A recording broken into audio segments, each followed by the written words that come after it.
Psychology କହିଥାଏ ଯଦି ଆପଣଙ୍କ ସ୍ତ୍ରୀ ଆପଣଙ୍କ ସହିତ ସମ୍ଭୋଗ କରିସାରିବା ପରେ ଏହି ଦୁଇଟି ଖରାପ ବ୍ୟବହାର କରନ୍ତି ତେବେ ବୁଝିଯାଆନ୍ତୁ କି ସେ ପରପୁରୁଷ ସହିତ ଚୋଡ଼ି ଖୋଲି ଘିଆ ଖାଉଛନ୍ତି ବୋଲି।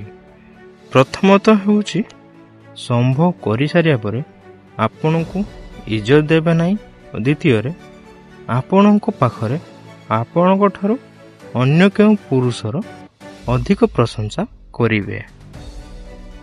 ସାଇକୋଲୋଜି କହିଥାଏ ପୁରୁଷମାନେ ସେକ୍ସ ଓ ଫୋର୍ ପ୍ଲେ କରିବା ସମୟରେ ନିଜ ମହିଳା ସାଥୀକୁ ଚରମ ସୁଖର ଆନନ୍ଦ ଦେବା ପାଇଁ ସେମାନଙ୍କର ଦଦିକୁ ଜୋର ଜୋର କରି ଦବାଇ ଖାଇଥାନ୍ତି।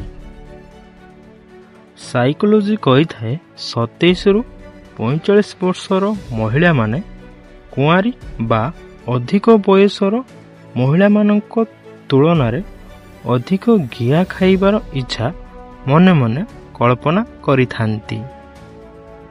ସାଇକୋଲୋଜି କହିଥାଏ ସାମୁଦ୍ରିକ ଶାସ୍ତ୍ର ଅନୁସାରେ ଯେଉଁ ମହିଳାର ସ୍ତନ ଧଳା ଓ ନିପଲ କଳା ହୋଇଥାଏ ଦୌଲତ ସେହି ମହିଳାର ଦୁର୍ବଳତା ହୋଇଥାଏ।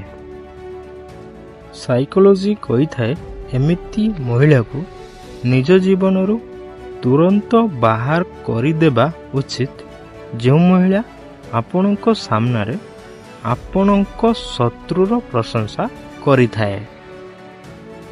ସାଇକୋଲୋଜି କହିଥାଏ ବଡ଼ ସ୍ତନ ଥିବା ମହିଳା ମୁଖ୍ୟତଃ ସବୁବେଳେ 24 ଘଣ୍ଟା ନିଜର ଦଦି ଉପରେ ଧ୍ୟାନ ଦେଇଥାନ୍ତି।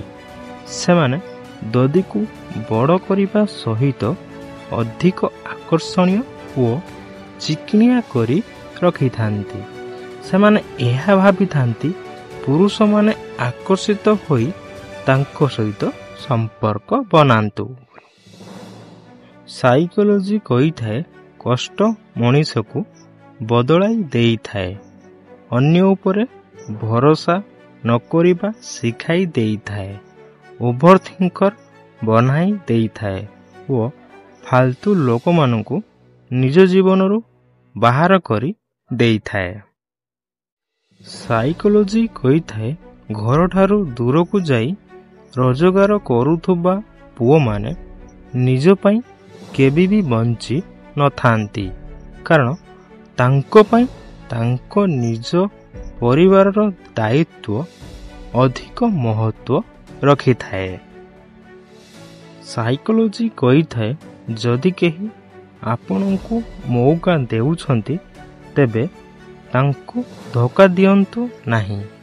ଯଦି କେହି ଆପଣଙ୍କୁ ଧୋକା ଦେଇଛନ୍ତି ତେବେ ତାଙ୍କୁ ଦ୍ୱିତୀୟ ଥର ମଉକା ଦିଅନ୍ତୁ ନାହିଁ। ସାଇକୋଲୋଜି କହିଥାଏ 3ଟି ଜିନିଷ ଯାହାକୁ ହଜେଇ ଦେବା ପରେ ତାହାର ମୂଲ୍ୟ ଜଣା ପଡ଼ିଥାଏ। ତାହା ହେଉଛି ସମୟ, ମଣିଷ ଓ ସମ୍ପର୍କ।